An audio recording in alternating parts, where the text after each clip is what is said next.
शेख अयाज़ चयो हो त सिंधड़ी तुंहिंजो नाव वरितो ॼण कारीहर ते पेर पियो। अयाज़ पर हाणे सिंध काफ़ी तब्दील थी वई आहे। हाणे कारीहर पैदा करण लाइ सिंध जो नालो वठण बि ज़रूरी कोन्हे को। हाणे फ़क़ति 50,000 ते कंहिंखे बि कारीहर नाग बणाए सघिजे थो ऐं केर बि उहो इज़हार करे ज़हरीलो इज़हार करे सघे थो। हीउ शेर शेख अयाज़ जे उन दौर जो आहे जॾहिं वन यूनिट जे ख़िलाफ़ु हुन भरपूर लिखियो ऐं मुख़्तलिफ़ हल्कनि वटां हुन ते तनक़ीद थी, हुन जे ख़िलाफ़ु बाहोड़ थी, पर शेख अयाज़ सिंध सां मोहबत जो जेको तख़लीक़ी इज़हार हुयो उन तां कॾहिं बि दस्तबरदार न थियो ऐं हुन उहो इज़हार पंहिंजो जारी रखियो। अॼु असां उन जी शख़्सियत जा, हुन जी शाइरी जा, हुन जी तख़लीक़ जा इलाही पहलू आहिनि, पर हीउ सेशन शेख अयाज़ जो जेको क़याम रहियो सिंध यूनिवर्सिटी में एज़ अ वाइस चांसलर ऐं उन दौरान जेका हुन उते अदबी कहकशां जोड़ण जी कोशिशि कई, उन जे हवाले सां हीउ सेशन आहे जंहिंमें असां सां गॾु साजिद मेमून साहिबु आहिनि, मैडम मुमताज़ भुट्टो साहिबु आहे, साईं लाल बख्श जिसकानी साहिबु आहिनि, अनवर फिगार हकड़ो साहिबु आहिनि ऐं साईं नूरुल्लाह मलिक साहिबु आहिनि। हीअ सभु दोस्त कंहिं न कंहिं हवाले सां शेख अयाज़ जंहिं इदारे जो वाइस चांसलर रहियो आहे उन इदारे सां मुंसलिक रहिया आहिनि। सो असां पंहिंजी गुफ़्तगू जो आगाज़ कंदासीं इन सवाल सां साजिद खां। साजिद ॿुधायो त शेख अयाज़ हर जेको माण्हू हूंदो आहे, कम्यूनिटी हूंदी आहे, पंहिंजे लाइ हिकिड़ो कंफर्ट ज़ोन ठाहींदी आहे। त शेख अयाज़ जॾहिं वाइस चांसलर थियो ऐं हुन प्रायोरिटी ॾिनी अदीबनि खे, तख़लीक़कारनि खे, लेखकनि खे, त हुन पंहिंजे लाइ को हिकिड़ो कंफर्ट ज़ोन जोड़ण जी उनजे पुठियां थाट हुयो या हू चाहे पियो त के अहिड़ा माण्हू खणी अचिजनि जिन जे करे इदारे जो प्रोफाइल वधीक बहितर थिए या उनजो जेको तारुफ़ आहे उहो मुसबत थिए। तव्हां इन ते ॻाल्हायो साजिद। महिरबानी मंज़ूर। ऐं मां थोरा मञींदुसि पंहिंजो हिन मेले जे मुंतज़मीन जा जिन इहो मुनासिबु सम्झो त मां शेख अयाज़ साहिब जे हवाले सां कुझु ॻाल्हायां। ऐं मां इहा बि वज़ाहत कंदो हलां त मुंहिंजी जेका इंडक्शन यूनिवर्सिटीअ में थी आहे उहो यकीननि शेख साहिब जे एरा खां तमामु घणो पोइ थी आहे। मां 1992 में आयो आहियां यूनिवर्सिटीअ में। अयाज़ साहिब जिन 70s जे दौर में हिते वाइस चांसलर रहिया आहिनि, पर मुंहिंजी ख़ुशनसीबी इहा ज़रूरु रही आहे त शेख साहिब उहा जेका इल्मी अदबी ऐं समाज जे ॾाढनि ख़ूबसूरत मामलनि सां तालुक़ु रखंदड़ माण्हुनि जी जेका कहकशां ठाही हुई, उन्हनि माण्हुनि सां मूंखे कमु करण जो मौक़ो मिलियो ऐं उन्हनि जे वाता मां शेख साहिब जे हवाले सां खोड़ सातरियूं ॻाल्हियूं ॿुधियूं। त यकीननि इहा तव्हांजी ॻाल्हि त छा शेख अयाज़ हिकिड़ो कंफर्ट ज़ोन ठाहिण जी कोशिशि कई आहे, त बिल्कुलु इन में बिल्कुलु यकीननि सचाई आहे त उहो जंहिं मिज़ाज जो माण्हू हो या जंहिं फील्ड सां हुनजो तालुक़ु हो, तंहिंजे करे हुनखे ज़ाहिर आहे त माण्हू बि उहे ई थिए वणिया जिन जो तालुक़ु उन जे फील्ड सां ई हुजे। पोइ इन तरह सां शेख साहिबु जेको आहे सो मुख़्तलिफ़ माण्हुनि खे रखंदो वियो यूनिवर्सिटीअ में। हाणे उन्हनि मां उन्हनि जी हिकिड़ी तवील लिस्ट आहे, मूंखे सम्झ में नथो अचे त एॾा माण्हू उन कीअं ईअं कठे कया ऐं उन्हनि सभिनी खे कन्विंस बि कयो, हिते आंदो बि। यकीननि उहे पंहिंजी फील्ड जा ॾाढा वॾा माण्हू आहे, त उन्हनि वटि अपॉर्चुनिटी इहा रुॻो सिंध यूनिवर्सिटी न हुई, उन्हनि वटि यकीननि कई ॿियूं अपॉर्चुनिटीज़ बि हुजी सघनि पियूं ज़िंदगीअ में, जो उते वञी या ॿियनि इदारनि खे वञी जॉइन करे सघिया थे। ऐं वरी ईअं बि थियो त शेख साहिब खे उन्हनि माण्हुनि खे मुक़ररु कंदे कठिनायूं बि ॾाढियूं आयूं। जीअं मां जूणेजे साहिब जो ज़िक्र कंदो हलां त जूणेजे साहिब पंहिंजो पर्सनल फाइल जेको आहे सिंधोलॉजीअ में मूंखे पाण ॾेखारियो। साॻे ॾींहं जी दरख़्वास्त आहे। उन वक़्त जे सिंधोलॉजीअ जे साहिब खे चयो वियो त हीअ दरख़्वास्त रिकमेंड करे मोकिल त अब्दुल कादिर जूणे खे मुक़ररु कयूं ऐं उन ते नोट लॻी थो अचे उन साहिब जो त पंहिंजो सिंधोलॉजीअ में हिन वक़्तु पब्लिकेशन ऑफिसर जी का बि जाइ ख़ाली कोन्हे ऐं अहिड़े क़िस्म जी जाइ जॾहिं बि ख़ाली थी त उहा एडवर्टाइज़ कई वेंदी जूणे जे साहिब खे अप्लाई करण जो हक़ु हूंदो, पोइ उन खे उन जे क़ाबिलियत जे हिसाब सां असेस करे ऐं इहा नौकिरी ॾिनी वेंदी। शेख साहिब जॾहिं इहा दरख़्वास्त ॾिठी त उन ते साहिब ते तमामु घणा छोह छंडियईं। साॻी डेट में साॻे ॾींहं ते दरख़्वास्त वापसि थी अचे वरी ॿी इन रिकमेंडेशन सां त शेख अयाज़ पंहिंजो अब्दुल कादिर जूणे जो सिंधी कहाणी खेत्र जो तमामु मोतबर नालो आहे ऐं हिन खे सिंधालॉजीअ में रखण सां सिंधालॉजीअ जो मान मथां थींदो, तंहिंजे करे इहा भरपूर सिफ़ारिश कई थी वञे त अब्दुल कादिर जूणे जेके सिंधालॉजीअ में पब्लिकेशन ऑफिसर मुक़ररु कयो वञे। त हाणे जेकॾहिं शेख साहिब जो इहो इंट्रस्ट न हुजे हा ऐं इहो कंफर्ट ज़ोन चइजे या अहिड़ा माण्हू यूनिवर्सिटीअ में खणी अचणु जिन सां न रुॻो यूनिवर्सिटीअ जो नालो थिए पर उन्हनि माण्हुनि जो पिणु जेको आहे सो चङो थिए ऐं उन यूनिवर्सिटीअ जे टीम जो हिसो हुजनि त शेख अयाज़ जो हिकिड़ो विज़न जेको आहे ऐं इहा त तव्हां सभिनी खे ख़बर हूंदी ऑन रिकॉर्ड ॻाल्हि आहे त भुटे साहिब सां जेका हिन जी ॻाल्हि ॿोल थी हुई त सिंधोलॉजीअ जो यकीनी तौर ते बुनियादु इन हवाले सां बि पियो हो त सॼी दुनिया जे लिटरेचर खे सॼी दुनिया जे हुनरी इल्म खे इन्हनि सभिनी जे किताबनि खे खणी सिंधोलॉजीअ जे प्लेटफॉर्म तां उन्हनि जा सिंधीअ में तर्जुमा कराए ऐं उन सां सिंध जे माण्हूअ खे रूशनास करायो वञे। बुनियादी तौर ते हिकिड़ो इहो वॾो मक़सदु बि हो सिंध यूनिवर्सिटीअ जो। त जॾहिं टारगेट ई इहो मिलियो शेख साहिब खे जेको संदुसि ॾांव जो कमु हो त यकीननि शेख साहिब इहो ई चाहियो त अहिड़ा क़िस्म जा माण्हू जेके आहिनि उन्हनि खे हिते मां मुक़ररु कयां त इहे जेके टारगेट्स आहिनि सिंधी माण्हूअ जे आगाहीअ जा, सिंधी माण्हुनि ताईं इल्मु ऐं सिंधी माण्हुनि खे हुनुर ऐं सम्झ ॾियण जा जेके टारगेट्स आहिनि उहे पूरा कया वञनि त पोइ इन्हीअ जे करे अहिड़नि माण्हुनि खे रखियो वियो। मूं वटि हिकिड़ी वॾी लिस्ट आहे उन्हनि माण्हुनि जे नालनि जी, रुॻो मां तव्हांखे ॿुधाईंदो हलां। शौकत हुसैन शोरो साहिबु, सुमेरा ज़रीन, सुमेरा ज़रीन जो बि ॾाढो दिलचस्प फाइल आहे, मूंखे जूणे जे साहिबु उहो बि ॾेखारियो हो।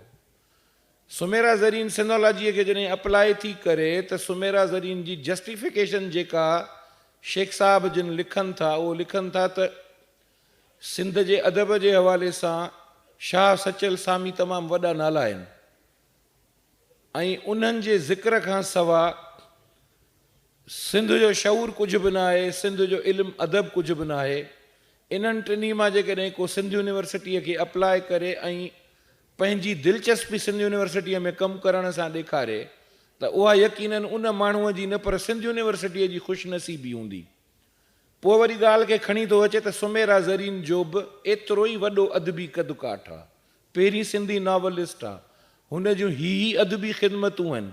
जेकॾहिं हूअ राज़ी थी ऐं असांखे चवे थी त मां हिते कमु करणु चाहियां थी त असांजी ख़ुशनसीबी आहे। इन करे सुमेरा खे मां 16 ग्रेड ऑफर थो कयां त जेकॾहिं राज़ी थिए त महिरबानी करे असांखे जॉइन करे। सो इन तरह सां माठीणे उठे खे रखियईं, शहज़ादो गुलफाम उनखे प्रोमोशन्स ॾिनई, अपॉइंटेड अॻु जो हो। अज़ीज़ मेहरानवी साहिबु, कासिम बुघियो साहिबु, अलण फ़क़ीर खे 16 ग्रेड में अपॉइंट कयो वियो, पर पोइ शेख साहिब जे वञण खां पोइ साहिबनि ॼातो त अलण फ़क़ीर खे ग्रेड वधीक मिली वियो आहे, इन जो लाइक़ु न आहे। इन करे उनखे रिवर्स करे पहिरें ग्रेड में मुक़ररु कयूं जॾहिं त शेख साहिब 16 में मुक़ररु कयो। उन खां पोइ उर्दू अदब जे हवाले सां जेकॾहिं नाला ॻणाइजनि त हिमायत अली शाइर खे मुक़ररु कयईं, अहमद सलीम खे मुक़ररु कयईं, वो जो बीजल ने आख्या जंहिं संदसि मंज़ूम तर्जुमो कयो, ऐं मरगूब राहत खे मुक़ररु कयईं जेको पोइ खैरपुर यूनिवर्सिटी जेका शाह लतीफ़ यूनिवर्सिटी थी उन जे कैंपस खे पोइ हुन जॉइन कयो, मेन कैंपस मां हली वियो। ग़ुलाम रब्बानी आगरे जहिड़ो नालो उनखे ॿाहिरां खणी आयो, PVC मुक़ररु कयईं। जमाल रिंद साहिब खे विज़िटिंग फैकल्टी करे मुक़ररु कयईं। आशिक़ आरबाणीअ खे 11 ग्रेड मां 17 ताईं पहुचाए पोइ फैकल्टीअ जो हिसो बणायईं। मोहम्मद अली भट्टी साहिबु जेको नामयारो जग मशहूरु आर्टिस्ट आहे, उन्हीअ खे शेख साहिबु आंदो, पहिरीं सिंधोलॉजीअ में नौकिरी ॾिनई ऐं उन वक़्त जा साहिब उन ते बि नाराज़ थिया ऐं छो अचनि ॾियूं। पर शेख साहिबु उन्हनि जे मुखालफ़त जे बावजूदि बि उनखे मुक़ररु कयो। सो इन तरह सां शेख साहिबु सिंध यूनिवर्सिटीअ में इहो कहकशां जोड़ियो जिन भरपूर तरीक़े सां पंहिंजो किरदारु अदा कयो सिंध यूनिवर्सिटीअ जे मान खे मथां करण में, सिंध जे माण्हुनि खे सुठो अदब, क्रिएटिविटी पंहिंजे ॾात जे हवाले सां ॾियण में। महिरबानी साजिद। शेख साहिबु जीअं त तरक़ी पसंद शाइर हुयो ऐं हुन हिकिड़ी रोशन ख़्याल अप्रोच हुई हुनजी, ऐं ज़ाहिर आहे वकील बि रहियो ऐं वाइस चांसलरशिप। मुंहिंजे ख़्याल में त शेख अयाज़ जहिड़ो वॾो शाइर, वाइस चांसलरशिप त तमामु नंढो उहिदो हिकिड़े एॾे वॾे शाइर जे लाइ। ऐं हीउ दौरु जंहिं दौर में त अञा अयाज़ जे दौर में वाइस चांसलरशिप जी कुझु वैल्यूज़ ऐं हुनजी का वर्थ हुई, पर उहा त ॾींहों ॾींहुं डिक्रीज़ थींदी पई वञे। ऐं हाणे त जेको सिलसिलो आहे मुंहिंजे ख़्याल में कंहिंखां लिकल बि कोन्हे को। पर शेख अयाज़ खे वाइस चांसलरशिप, उनजी वाइस चांसलरशिप वठण ते इलाही तनक़ीद थींदी आहे। त वाइस चांसलरशिप वरिती शेख अयाज़, पोइ शेख अयाज़ सभु कुझु विञाए छॾियो, पोइ शेख अयाज़ पंहिंजी साख ख़राबु करे छॾी। मां सम्झां थो त शेख अयाज़ साहिबु जंहिं सतह जो शाइर हुयो, आर्टिस्ट जे लाइ उहिदा मुंहिंजे ख़्याल में तमामु नंढा हूंदा आहिनि। को वॾो आर्टिस्ट आहे त हिकिड़ो उहिदो उन जे लाइ कुझु बि कोन्हे को। ऐं शेख अयाज़ खे जॾहिं तोड़जे, हिकिड़े पासे शेख अयाज़ शाइर रखिजे, ॿिए पासे शेख अयाज़ वाइस चांसलर रखिजे ऐं शेख अयाज़ वकील रखिजे, त मुंहिंजे ख़्याल में शाइर वारो पासो वधीक भारी हूंदो। ऐं सुञाणप जेका अयाज़ जी आहे उहा आहे बि शाइर वारी। हीउ जेको मेलो हिते मतो आहे, इहो को इन करे न मतो आहे त शेख अयाज़ वाइस चांसलर हुयो या शेख अयाज़ वकील हुयो या शेख अयाज़ हेतिरा इश्क कया, पर हीउ सॼो मेलो इन लाइ आहे त शेख अयाज़ वॾो शाइर हुयो सिंध जो। त मां सम्झां थो त इहा जेका तनक़ीद हले थी, इन ते बि ॻाल्हाईंदासीं असां। पर मां मैडम मुमताज़ भुट्टो साहिबा खां सवालु पुछंदुसि त तव्हां शेख साहिब जे खे कीअं विटनेस कयो, स्पेशली असांखे ॿुधायो त औरतुनि जे हवाले सां हुन जेके अकेडमिया हुई उनखे केतिरो इनकरेज कयो, ऐं उहा जेका फैकल्टी हुई उनखे कीअं ॾिठो। तव्हां इन ते कुझु शेयर कयो असां सां। ख़ुशि नसीब इंसाननि मां आहियां जंहिंसां शेख अयाज़ जा घणा तहलकात आहिनि। हिकु त उहो असांजे शहर शिकारपुर जो हो, ऐं जॾहिं असां नंढा हूंदा हुआसीं त हू शेख अयाज़ न बल्कि मुबारक शेख अयाज़ जे नाले सां मशहूरु हूंदो हो। ॿी ॻाल्हि त हुननि सां थोरी परे जी माइटी बि आहे, इन जे करे छाकाणि त मुंहिंजे हस्बैंड जी मासी शेख फैमिली में आहे, जंहिंमां मक़सूद शेख, ओकाश शेख ऐं नौशाद शेख वग़ैरह उन पोटो बि पैदा थिया। इन जे करे ऐं ॿियूं वरी छोकिरियूं ॾिनियूं वरितियूं, इन जे करे बि थोरी घणी उन सां निस्बत हिकिड़ी लॻे थी। ऐं टी जेका ख़ासि ॻाल्हि आहे त मां उन्हनि ख़ुशि नसीब लेडी लेक्चरर मां आहियां जंहिंजो डायरेक्ट इंटरव्यू शेख अयाज़ पाण वरितो हो। मूंखे 1976 में नौकिरी मिली, मार्च महीने में लेटर आयो। उन वक़्तु का कॉमेटी कान वेठी, पर डायरेक्ट वाइस चांसलर इंटरव्यू पई वरिता। मां जॾहिं इंटरव्यू लाइ वियमि, छाकाणि त ज़ाहिर आहे इंसान कैंडिडेट त डिॼंदो ई आहे VC खां। बहरहाल हुन जेके मूंखां क्वेश्चन कयासीं ऑटोमन एम्पायर मुतलिक़ पुछईं ऐं history of Muslim rule in Spain. इतफ़ाक़ सां इहे ॿई मुंहिंजा पसंदीदा सब्जेक्ट रहिया आहिनि। मूं फरफरो सभिनी खे ॿुधायो, शेख साहिब खे ॿुधायो ऐं ॾाढो ख़ुशि थिया ऐं चई त मां तुंहिंजे लाइ हिते तमामु हिकिड़ो सुठो नोट थो लिखी छॾियां जेको अॻिते हली तव्हांखे कमु ईंदो। जेसि ताईं लेडीज़ जो तइल्लुक़ु आहे, उते हिन जिते मर्दनि खे या नौजवाननि खे इनकरेज कयो, या जेकॾहिं अदीब ऐं शाइरनि खे हुन इनकरेज कयो, त उते हिन आम माण्हू खे, आम जेको नौकिरीअ वारो माण्हू हो यूनिवर्सिटी में, उनखे उहा इज़त, उहो मान ऐं मर्तबो मिलियो। अलन फ़क़ीर असांखे, मूंखे यादि आहे त हिते जेका यूनिवर्सिटी जी रेलवे स्टेशन आहे, हिते दोल खणी नचंदो हुओ, दोल खणी ॻाईंदो हुयो ऐं माण्हू सिका हीअं उछलाईंदा हुया। पोइ शेख अयाज़ जॾहिं आयो, अलन फ़क़ीर खे नौकिरी ॾिनई, जी ज़रीना खे नौकिरी ॾिनई। पोइ उहे जॾहिं ॿई असांजे फंक्शन्स में ॻाईंदा हुआ, एन्युअल डिनर थींदी तमामु सुठी, उते ॻाईंदा हुआ त शेख हयास जी हिकिड़ी अजीब कैफ़ियत हूंदी हुई। माण्हू चवंदा हुओ इश्क कंदो, हीअं कंदो हूअं कंदो, पर मूं त हुनखे अलाए कीअं ॾिठो, नंढियूं नंढियूं हुनजूं अखियूं ऐं एतिरो घणो स्मोकिंग कंदो, सिगरेट में सॼो हुनजो चहिरो जेको आहे सो उहो गुम थी वेंदो हुयो। सो इहे हुन जूं ॻाल्हियूं हूंदियूं हुयूं। ऐं उन खां अलावा हिन ॿिया बि कई जीअं साजिद ॿुधायो माण्हू आंदा जीअं जमाल रिंद या आगरो साहब जेके हिन जा ज़ाती दोस्त बि हुया। आगरे साहब खे PVC कयो। आगरो साहब हिकिड़ो वॾो राइटर रहियो आहे ऐं जमाल रिंद मरहूम बि वॾो राइटर हूंदो हुयो। उन खां अलावा जेके नाला ई खणी वियो माठीनो उठो कासिम, उन मरहब कासिमी जो बि ज़रूरु मां ज़िक्र कंदसि। मरहब कासिमी बि नौकिरीअ में आई। चवनि था त मरहब कासिमीअ जी दोस्ती मुसरत मिर्ज़ा हूंदी, फाइन आर्ट में टीचर हूंदी, उन सां हूंदी तमामु घणी, ऐं उहे असुलु सखर जूं हुयूं। मुसरत जी भेण शाइरा हुई ऐं शेख हयाज जेको हुते महफ़िलूं कराईंदो मुशाइरे जूं, उन में उहा वेंदी। उन जे चवण ते या उन जे सिफ़ारिश ते या उन जे उन अप्लाई कयो मरहब त उन जी थोरी उन सिफ़ारिश बि हुई, उन ते हिनखे नौकिरी मिली। उहा हीअ मां त एतिरो ॿुधां त उहा लेडी आहे जे अॻिते हली ग़ुलाम नबी मुग़ल सां शादी कई हुई, मुसरत जी भेण। ऐं जेके टिम सितारा हिन जमा कया शेख हयाज, उन्हनि में हिकिड़ी अजीब कैफ़ियत हूंदी हुई। आर्ट्स फैकल्टी जे परे पासे ट्रेड हिननि जूं डिपार्टमेंट ॿियूं हुयूं, उर्दू डिपार्टमेंट, सिंधालाजी ऐं पाकिस्तान स्टडीज़। हीउ जेको अहमद सलीम हो उनखे पाकिस्तान स्टडीज़ में रखियो वियो। हू पंजाबी जो शाइर हो। मरहूब अहमद उर्दू जो शाइर हो, उनखे हिन में रखियऊं उर्दू डिपार्टमेंट। हिमायत अली शाइर खे शायदि रिसर्च असिस्टेंट करे या कुझु करे रखियऊं, जिन पोइ शख़्सियत और शाइर जे नाले शेख हयाज ते किताब लिखियो हो। इन जी थोरी हिकिड़ी खिल जहिड़ी ॻाल्हि बि हलंदी आहे अहमद सलीम जी, त उहो बुनियादी तरह ते पंजाबी हो, पर उनजी ड्रेस अजीब हूंदी हुई। उहो नीरा ॻाढ़ा रंग पाईंदो हो। हिकु दफ़ो हुनखे यूनिवर्सिटी जेका बस हुई टीचर्स अची ॾाढो वरितो ऐं चयोसि त तूं घटि में घटि ड्रेस पंहिंजी सही रख। उन खां पोइ हू पेंट शर्ट पाईंदो, पर ॾाढो एक्टिव हूंदो हो। जिते ॾिसंदो सभिनी खे भले 10 दफ़ा मिलंदो त 10 ई दफ़ा उहो सलाम कंदो हुयो। मुंहिंजी जॾहिं अपॉइंटमेंट थी आहे उन वक़्त में ख़ैरुनिसा जाफ़रीअ जी कहाणी हॉस्टल खां हवेलीअ ताईं उनजो वॾो चर्चो हो ऐं वॾी उहा इनकलाबी कहाणी हुई, कंहिंजे जवाब में हुई या छा हो। बहरहाल पोइ शेख हयाज जेके पंहिंजूं दावतूं कंदो हो, उन में जेंट्स सां गॾु लेडीज़ बि हूंदियूं ऐं लेडीज़ बि उते वेंदियूं हुयूं।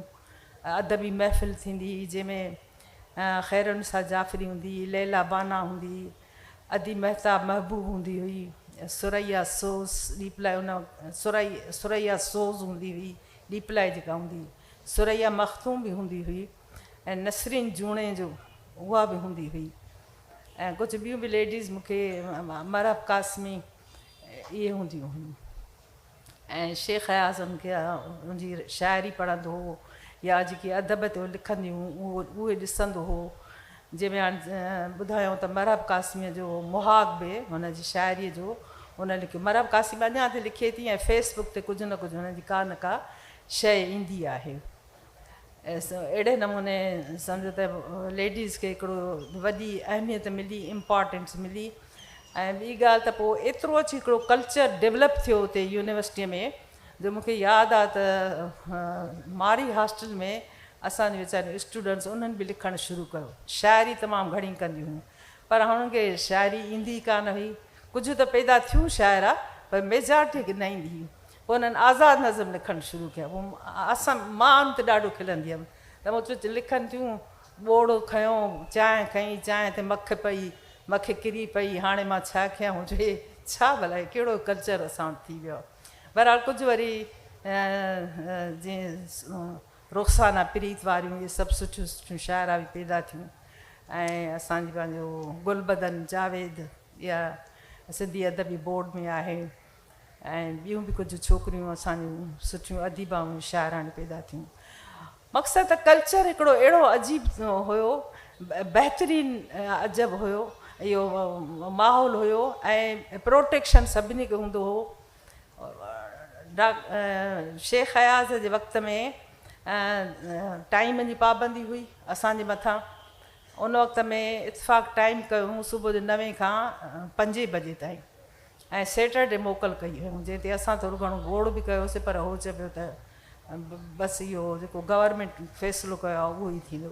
अहिड़े क़िस्म जूं ॻाल्हियूं थींदियूं ऐं कुझु का महफ़िल को न को फंक्शन हुते पियो थींदो हो, जंहिंमें काफ़ी जेके लेडीज़ आहिनि हुते वेंदियूं हुयूं ऐं लिखण पढ़ण जो हिकिड़ो माहौल, जीअं असां जहिड़ो माण्हू आहे तहक़ीक़ी कम जी तरफ़ असीं राग़िब हुयासीं।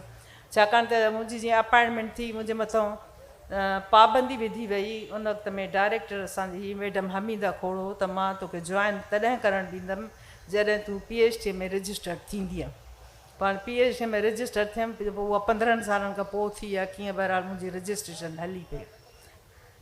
जसकाणी साहिब बि इन्हनि सभिनी सां साॻियो हाल हूंदो हो, लिखणु पढ़णु। असांजो वरी इन तरफ़ हुयो ध्यानु।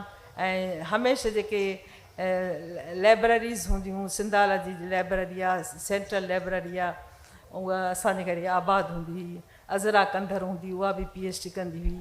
कुझु वरी असीं इन तरफ़ हूंदा हुआसीं, कुझु वरी अदीबाणी हूंदियूं, कुझु वरी शाइरा हूंदियूं हुयूं। पर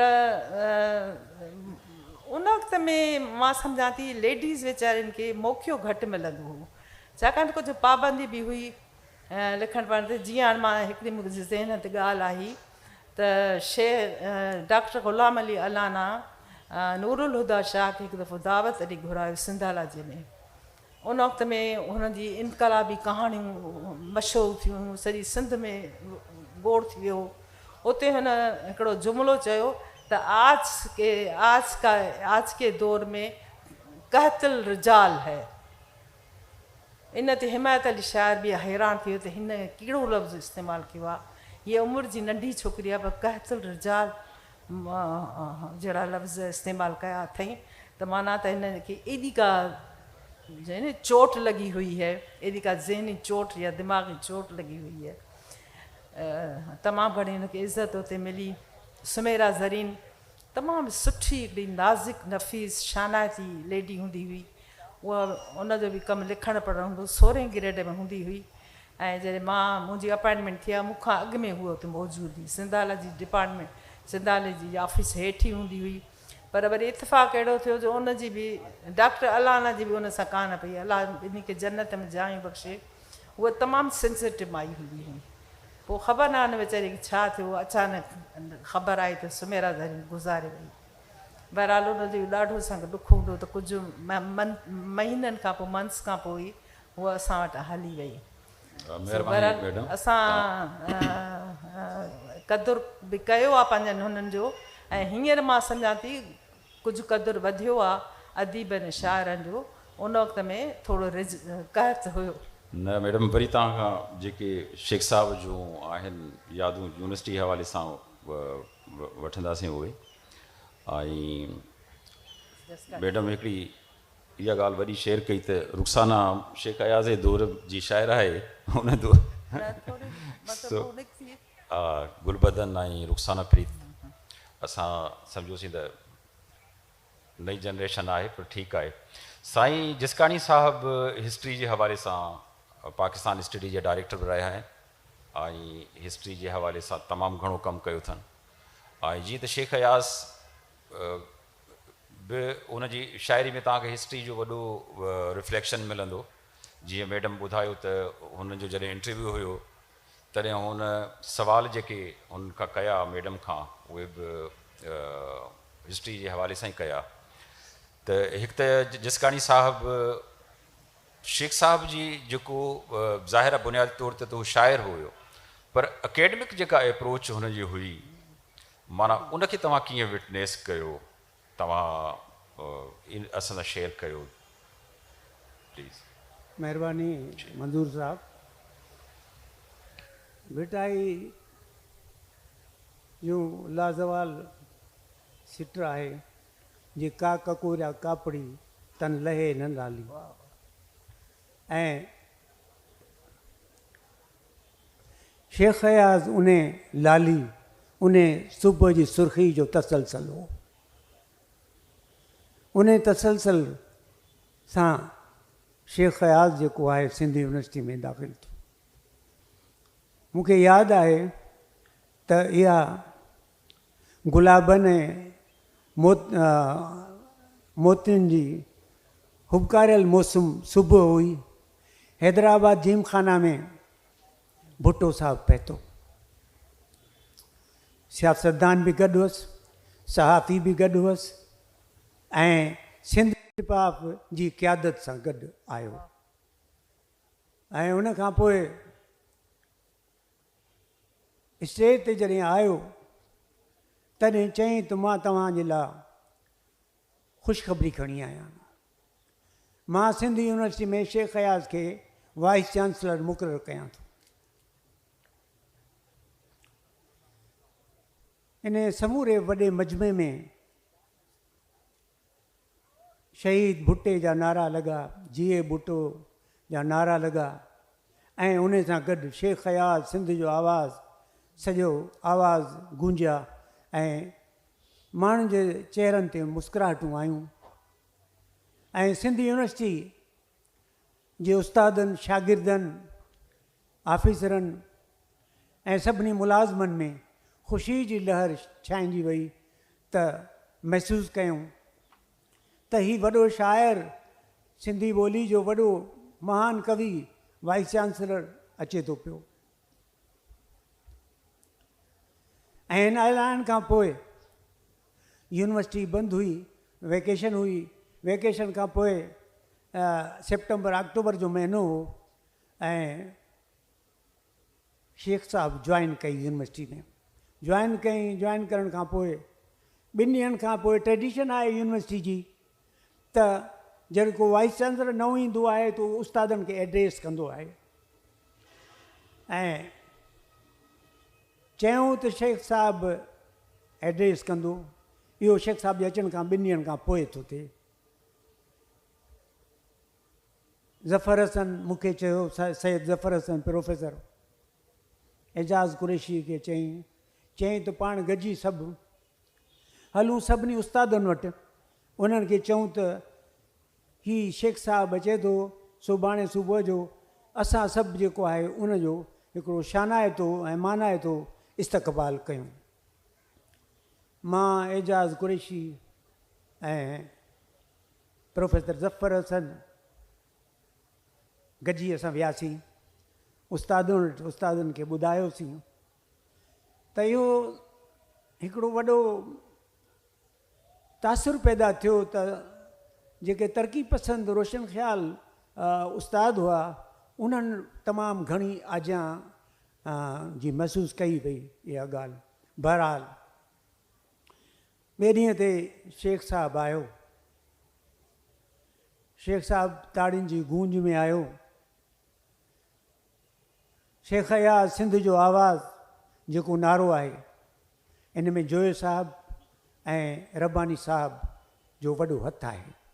ऐं इहो बि सच आहे त शेख अयाज़ साहब जी शाइरी ऐं शुरू में त हुन जी जेको भंवर बिरे आकाश आयो उन जे एतिरनि माण्हुनि पज़ीराई न कई। उन जी मुखालफ़त इन करे जो किताबु पढ़तो कोन थोरनि माण्हुनि वटि। तमामु जेके थोरा रोशन ख़्याल माण्हू पढ़ियल हुआ तरक़ी पसंदि उन्हनि उनखे भलीकार चयो। एॾे वॾी ख़ूबसूरत एॾे वॾे मास्टरपीस किताब खे जेको जदीद सिंध जी हिकिड़ी नई शइ हुई, पंहिंजो नओं पैगाम हो जदीद सिंध लाइ। त शेख साहब पंहिंजी तक़रीर में चयईं त मां शाइर आहियां, मां इनकलाबी आहियां, मां सिंधी यूनिवर्सिटी खे रिवोल्यूशनाइज़ कंदुसि। मां दुनिया जे यूनिवर्सिटियुनि जे बारे में पढ़ियो आहे ऐं उन्हनि जदीद यूनिवर्सिटियुनि जे जेके वर्ल्ड क्लास यूनिवर्सिटी आहिनि उन्हनि यूनिवर्सिटियुनि जे बारे में मूंखे चङी तरह ॼाण आहे ऐं मां हिन यूनिवर्सिटी में तब्दीलियूं आणींदुसि। ऐं मुंहिंजो मां आदर्शी माण्हू आहियां। मां चाहियां थो त जीअं टैगोर जी शांति निकेतन हुई, उन लाइन ते मां जेको आहे सिंध यूनिवर्सिटी खे सिंगारे ऐं संवारे वञा। इहो मुंहिंजो ख़्वाबु आहे। ऐं इहा शांति निकेतन जिते संदसि दोस्त सोभो ज्ञान चंदाणी पढ़ियो हो ऐं उनजो बि ज़िक्र इन तक़रीर में शेख साहब कयो। हिन खां पोइ शेख साहब पंहिंजे तमामु हिकिड़ो वॾो शाइर हो, न रुॻो शाइर हो पर हिकिड़ो वॾो इंसान दोस्त बि हो। हुन जी इंसान दोस्ती ऐं हुन जी इंटरनेशनलिज़म, हुन जी शाइरी जंहिंमें फोक लिटरेचर आहे, फोक टेल्स आहिनि, जंहिंमें क्लेसिक आहे, जंहिंमें मॉडर्निज़म आहे ऐं जंहिंमें मार्क्सिज़म आहे, जंहिंमें सूफ़ीज़म आहे ऐं जंहिंमें असांजे सिंध जो हिकिड़ो ख़ासि फ़िक्र जेको मार्क्सिज़म, सूफ़ीज़म, नेशनलिज़म, टे शयूं जेके कंबाइंड आहिनि, उन्हनि जो इम्तिज़ाज जेको आहे शेख हयाज़ जी शाइरी आहे। शेख चवंदा आहिनि त इंसान जो दुश्मन, वॾो दुश्मन इंसान आहे, पर शेख हयाज़ वॾो इंसान दोस्त माण्हू हो। ऐं हू न रुॻो सिंध हिंद में मक़बूल आम हो, पंहिंजो नालो कमाई, पर सिंध खां ॿाहिरि पाकिस्तान ऐं बैन अवी लेवल ते शेख हयाज़ साहब जो नालो ऐं इमेज ठहियो, जेका संदसि शाइरी हुई।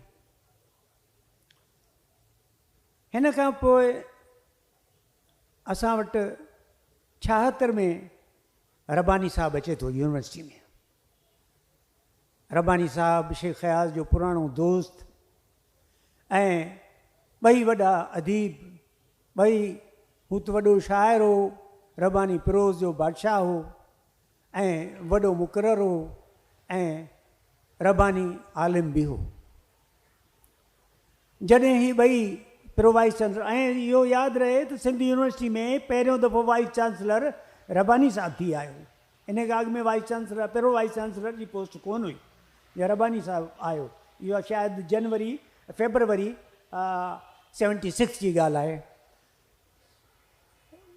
हिनखे जॉइन करण खां पोइ अदब में हिकिड़ो वॾी सिंधी अदब जे एक्टिविटीज़ में, सिंधी अदबी एक्टिविटीज़ में ऐं यूनिवर्सिटी में वॾी हिकिड़ो उथल पुथल थी ऐं वॾी तब्दीली आई। ऐं हिकिड़ी सिंधी यूनिवर्सिटी में जेको अदबी लिहाज़ सां जेका चऊं त केमिकल चेंज अचे थी, ऐं उहा अदबी लिहाज़ सां आई। शेख हयाज़ जे जॾहिं साथ रब्बानी साहब ॿिन्ही गॾिजी साथ हो हिननि ॿिन्ही जो, त हुन खां पोइ शेख हयाज़ जेको आहे साहब दावतूं पंहिंजो अदबी गजियाणियूं शुरू कयूं वाइस चांसलर हाउस में। महिरबानी साईं जिसकाणी साहब। अनवर फिगार हकड़ी साहब खां पुछंदासीं, टाइम बि घटि आहे असां वटि। अनवर फिगार हकड़ी साहब जा ॿ रेफरेंस आहिनि। हिकिड़ो त ज़ाहिर आहे सिंध यूनिवर्सिटी जिते शेख हयाज़ वाइस चांसलर रहिया, ॿियो रेफरेंस आहे शेख हयाज़ सां शिकारपुर, हिकिड़ो साॻियो शहर, उन सां तालुक़ु आहे।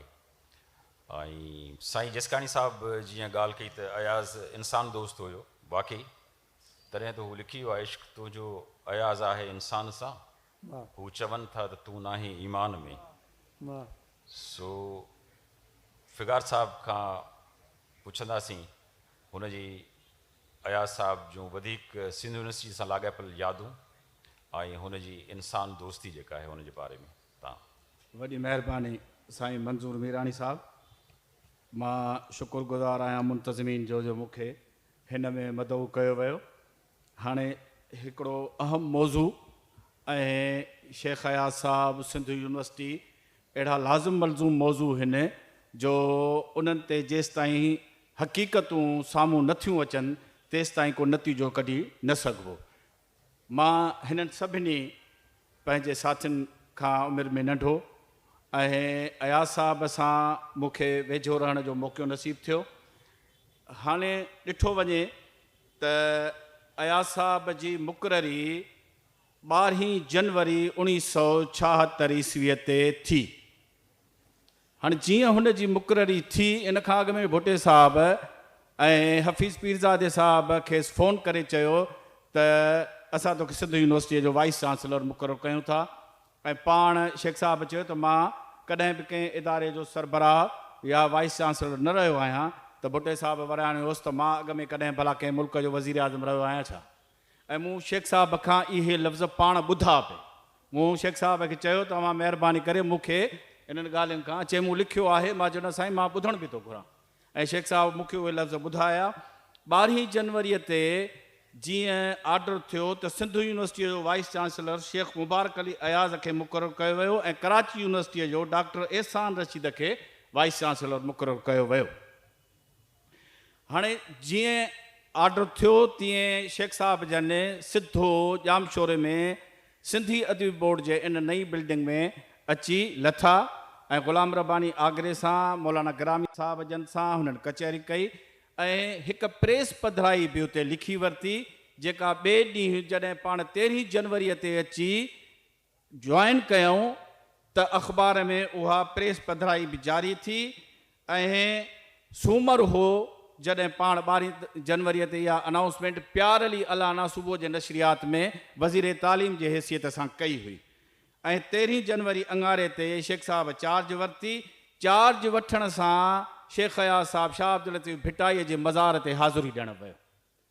उते हाज़ुरी ॾियण वक़्तु जेके बि हुन सां दोस्त अहबाब गॾु हुआ उन्हनि में नुमाया तौर ते डॉक्टर नईम दरेशानी हुयो ऐं साईं असांजे जिसकानी साहिब जन बि फरमायो त ॿिया काफ़ी दोस्त अहबाब हुआ, जिते शेख साहिब पाण ख़िताब कयो ऐं अहम जुमिलो त शाह लतीफ़ सिंध जो उहो इंसानु आहे जेको मूंखां पंहिंजे ज़िंदगी जो लेखो चोखो वठी सघे थो। हाणे इन खां पोइ 18 तारीख़ ते जनवरीअ जे 18 तारीख़ ते शेख अयाज़ जे वाइस चांसलर जे मुक़ररे जूं ख़बरूं अख़बारनि में शाया थियूं ऐं 3 अख़बारनि एडिटोरियल लिखिया, जिन में हिलाल पाकिस्तान, इबरत ऐं आफ़ताब अख़बार शामिल रहियूं। साॻिए वक़्तु रुजत परस्तनि बि वावेला शुरू कई ऐं उन्हनि शेख साहिब जे ख़िलाफ़ तमामु घणो प्रेस बयान बि जारी कया ऐं गुथो ॻाल्हायो बि। एसि ताईं जो असांजे सिंधी डिपार्टमेंट जो उन वक़्त जो सरबराह प्रोफेसर अली नवाज़ जतोई साहिब बि ॾाढो कावड़ियो ऐं ऑफिस मां निकिरी अची कॉरिडोर में एहतजाज कयईं। एहतजाज करण सां गॾोगॾु हुन जेको लेटर मूव कयो उहो लेटर बि पोइ वरी रहबर डाइजेस्ट में या ॿियनि डाइजेस्टनि में जेके अयाज़ साहिब जो मुखालिफ़ हुयूं उन्हनि में शाया थिया। हाणे इहो हिकिड़ो अहिड़ो एटमॉस्फियर थियो जंहिंजे रद्द अमल में वरी 24 जनवरीअ ते हैदराबाद ऐं सिंध जे 22 अदीबनि ऐं दानिशवरनि शेख अयाज़ साहिब खे रिट्स होटल में वेलकम कयो ऐं उते पीर हुसामुद्दीन राशिदीअ उन इवेंट जी सदारत कई। मां अर्ज़ु कयां त 2 सिंध यूनिवर्सिटीअ जा निहायती क़ाबिल ऐं वॾा पढ़ियल ऐं फ़लसफ़ी वाइस चांसलर हिकु अलामा आया काज़ी ऐं ॿियो शेख अयाज़ हो, जिन वटि यूनिवर्सिटीअ जो वियन हो त यूनिवर्सिटी केॾो इदारो थींदो आहे, केॾो वॾो इदारो थींदो आहे, उन्हनि में खे कीअं हलाइजे ऐं उन जी आउटपुट कहिड़ी हुअणु खपे।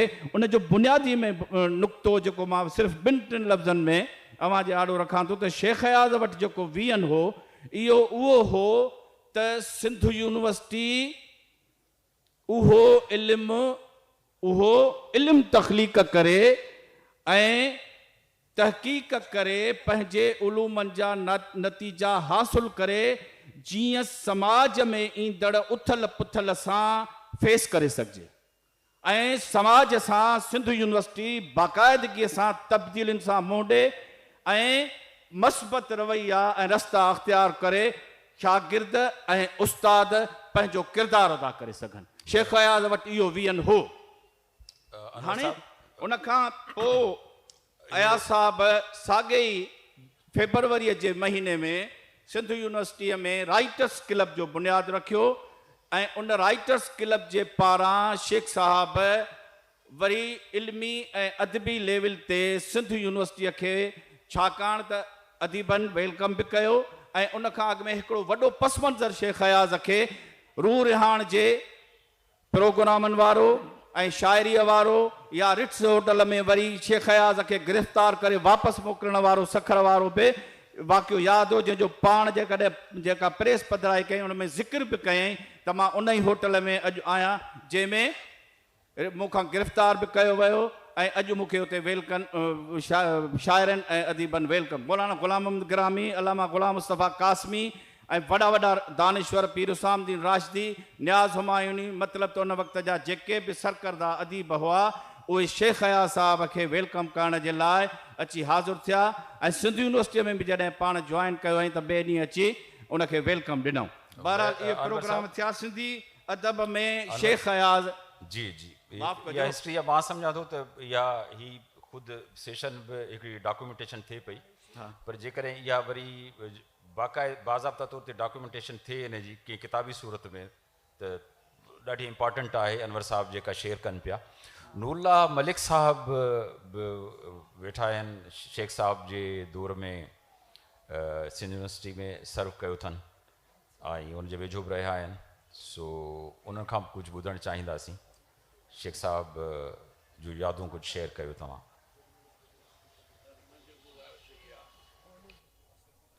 मुंहिंजो तालुक़ु सखर ज़िले जे पने आकल शहर सां आहे। मां फताह मलिक जो नंढो भाउ आहियां।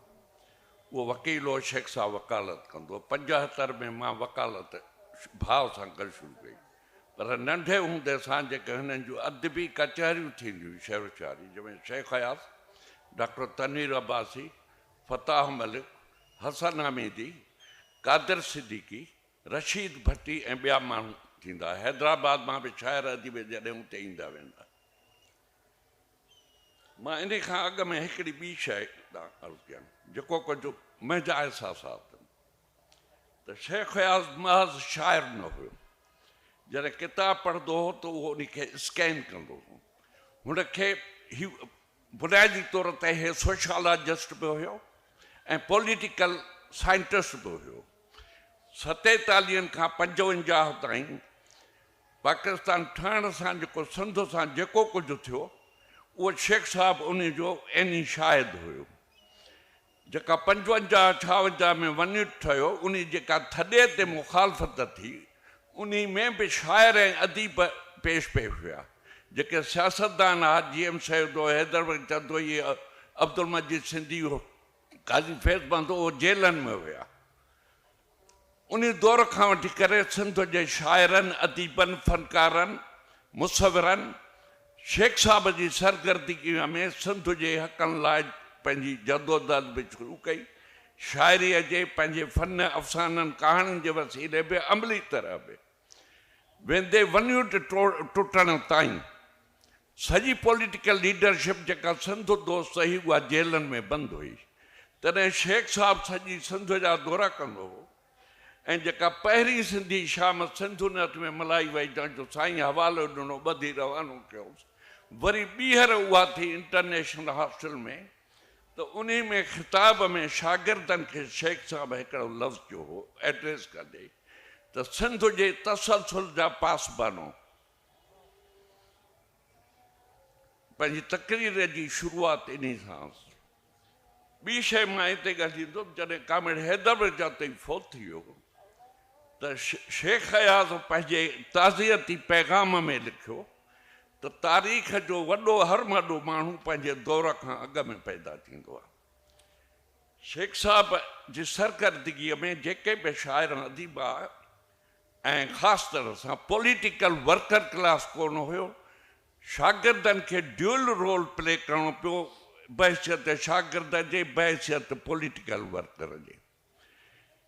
शेख अयाज़ खे जॾहिं वाइस चांसलर बणायो वियो त हुनखे इहा मुकमिल ॼाण हुई ऐं मां उनजो एनी शाहिद आहियां जेका पहिरीं ऑफर आयसि त कराची यूनिवर्सिटी जी।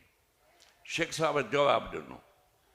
उन खां पोइ जॾहिं आर्डर निकितो त अला बख्श सूमरो कमिश्नर हो उहा आर्डर खणी आयुसि शाम जो दोस्तनि जी गॾिजाणी थी मां उन्हनि जी ख़िदमत में हुयुमि।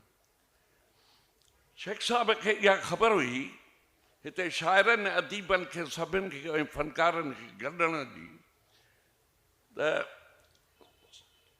समाजी तब्दीलीअ जा बुनियादी मुहरकात कहिड़ा आहिनि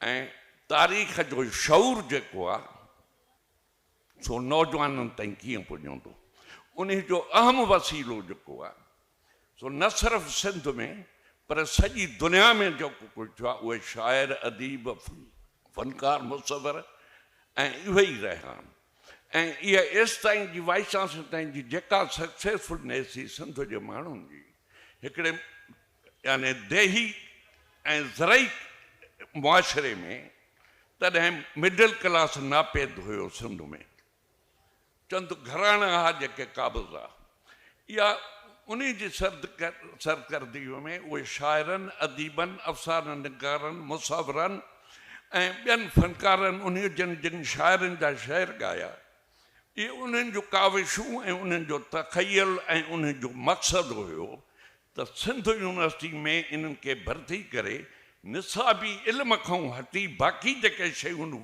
हुननि जो जेको वर्ल्ड व्यू आहे उहो असां तब्दील कयूं इन नुक़्ता निगाह खां रखी शेख आयाज़ साहिबु सभिनि खे भर्ती कयो हिकिड़ी ॿी फीलिंग वन यूनिट जे टुटण सां गॾु पैदा थी सिंध में त शायदि हाणे सिंध आज़ादु थी वई आहे उनजो मां पंहिंजो मिसाल ॾियांव त पहिरीं जल्दी 70 या 71 में सिंध वन यूनिट टुटो त पनियाकल में असां जशन आज़ादी मल्हायोसीं जंहिंजो महिमान ख़ासि शेख अयाज़ हुयो त शेख अयाज़ जो हिकिड़ो शेर हुयो त 70 लख सपूतो होश उहे मूं बणिजो त मां जेको बैनर हयो पियो उन ते लिखियुमि 100 लख सपूतो होश उहे मूं बणो जॾहिं शेख साहिबु अंदरि दाख़िल थियो मूंखे चयनि त मुंहिंजे शहर में त 70 लख आहे ऐं तो 100 लख लिखियो आहे मां चयोमांसि साईं आबादी वधंदी थी वञे खिली चई भला जॾहिं 10 करोड़ अहिड़ा थींदी त पोइ तूं 10 करोड़ लिखंदे मां चयोमांसि साईं पोइ बाक़ी हाणे काफ़ी ऐं रदीफ़ में ते ॻाल्हि ठहे न ठहे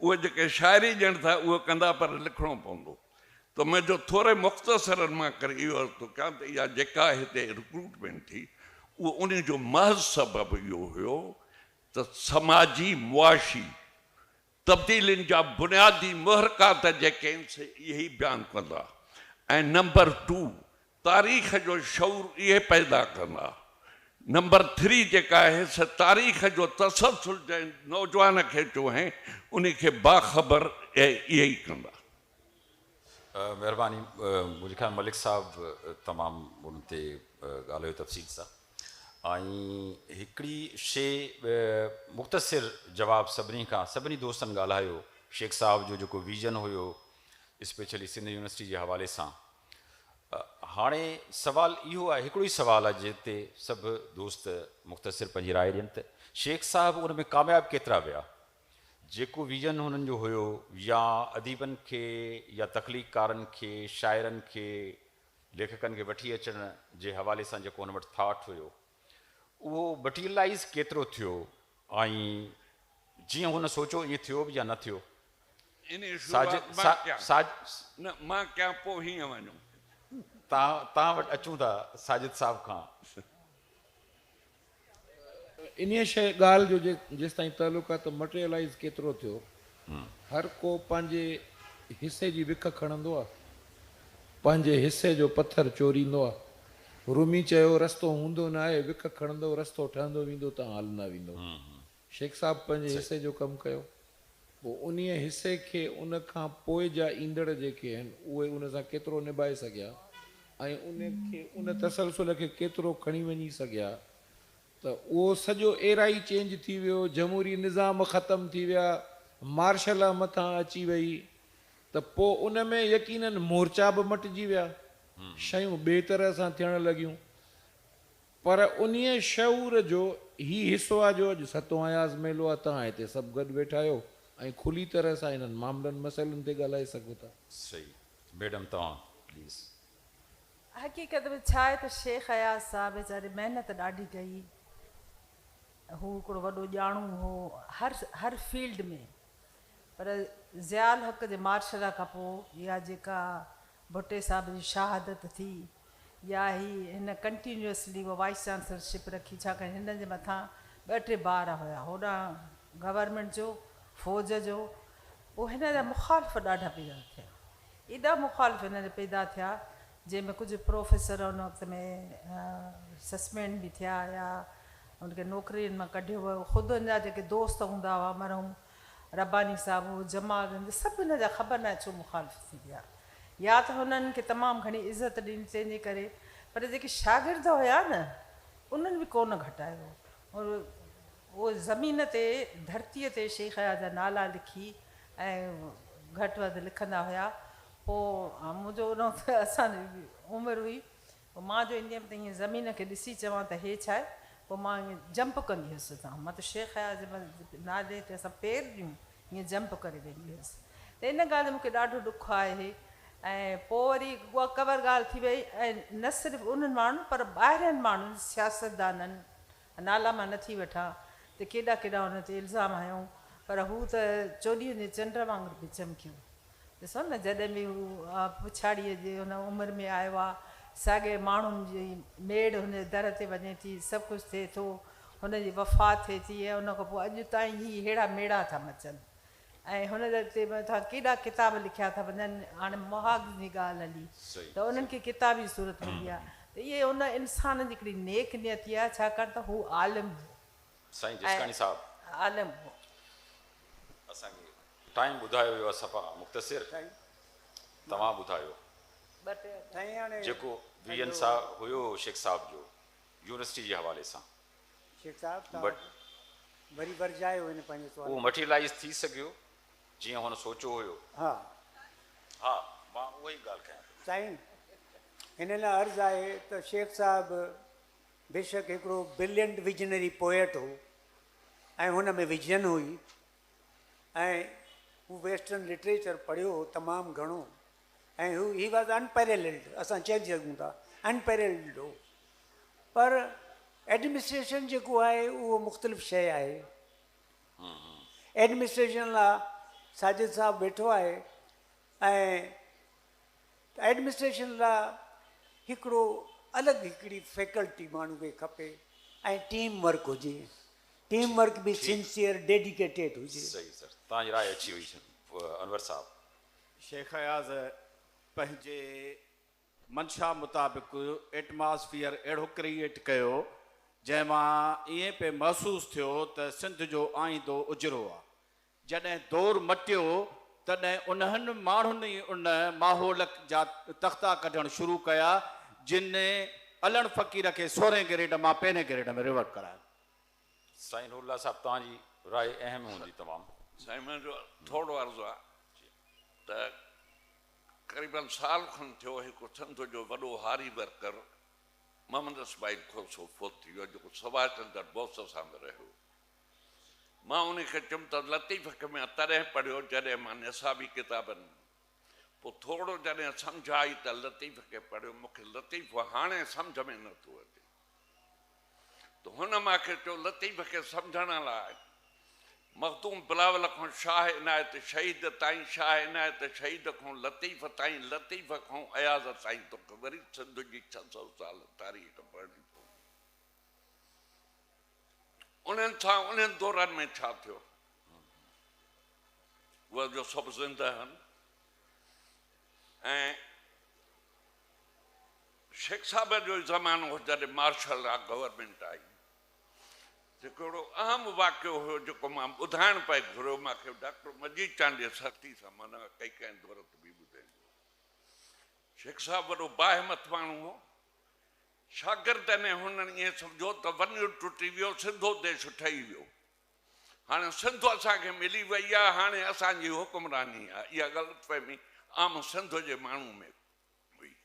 हाणे हुननि जूं के एक्सपेक्टेशन शेख साहब जो ज़ोर हुयो त हिकिड़े फेज़ मां असां निकिरी आया आहियूं वनवट जे चंबे मां, हाणे असांखे अॻिते वञण लाइ ॾींहं राति महिनत करणी आहे, सिर्फ़ु इल्मु पढ़ाइण लाइ।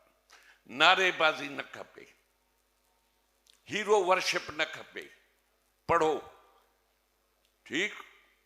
अञा हिकिड़ो लफ़्ज़ शेख साहब चयो त जेकॾहिं मां खणंदुमि त मूंखे भउ आहे, त डॉक्टर अरफाना मूंखे ॿाहिरि न कढी छॾे। हुन इहो लफ़्ज़ चयो हो त एम्प्रेस मार्केट जे ॿाहिरां जेके तोता रखियूं वेठा आहिनि उन्हनि वटि प्रोफेसर फलाणो लिखियलु आहे।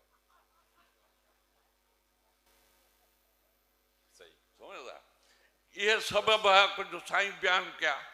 हक़ीक़त में शेख हयाज़ बहसियत वाइस चांसलर जो हुनखे उहिदे जी ज़रूरत न हुई बिल्कुलु criminal civil revenue constitution side जो आलिशान वकील हो आलिशान मूंखे नौकरी उन ॾिनी बार बार चवंदो हो त तोखे ख़बर आहे त मुंहिंजो मंथली इनकम छा आहे इनकम टैक्स जेका ॾींदो आहे उहा हिन पघार खां बि न हुई हिकिड़ो आम वाक़ियो साईं तव्हां जे मुंहिंजे ख़्याल में इहो जेको तोतर प्रोफेसर जेके तोतनि वारा आहिनि इन नोट ते जेकॾहिं सेशन जो इख़्तिताम कजे त हिते वेठल प्रोफेसर बि काफ़ी ख़ुशि थी वेंदा जेकॾहिं सवाल हिकिड़ो पुछी सघे थो को बि दोस्त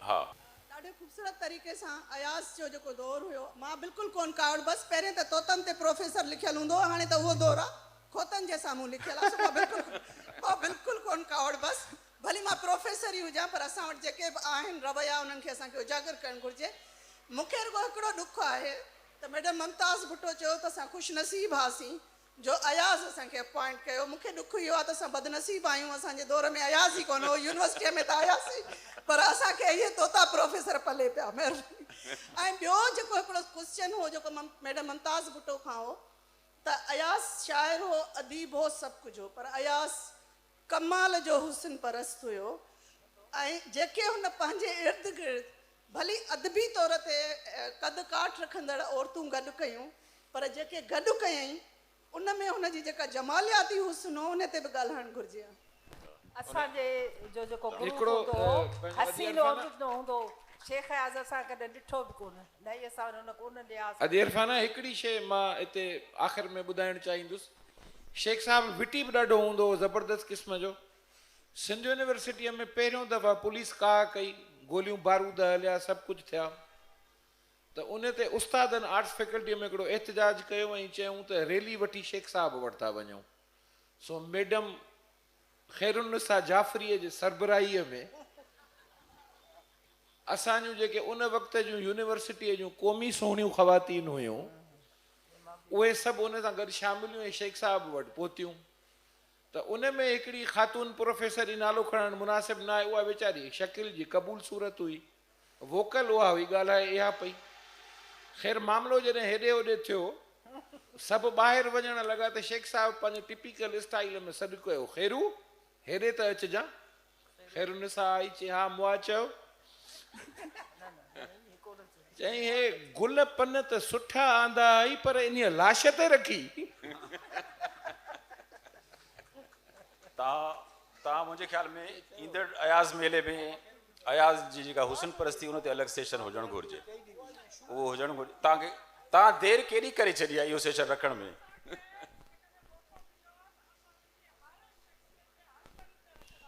माण्हू बि हसीन विहार जो उन सेशन में महिरबानी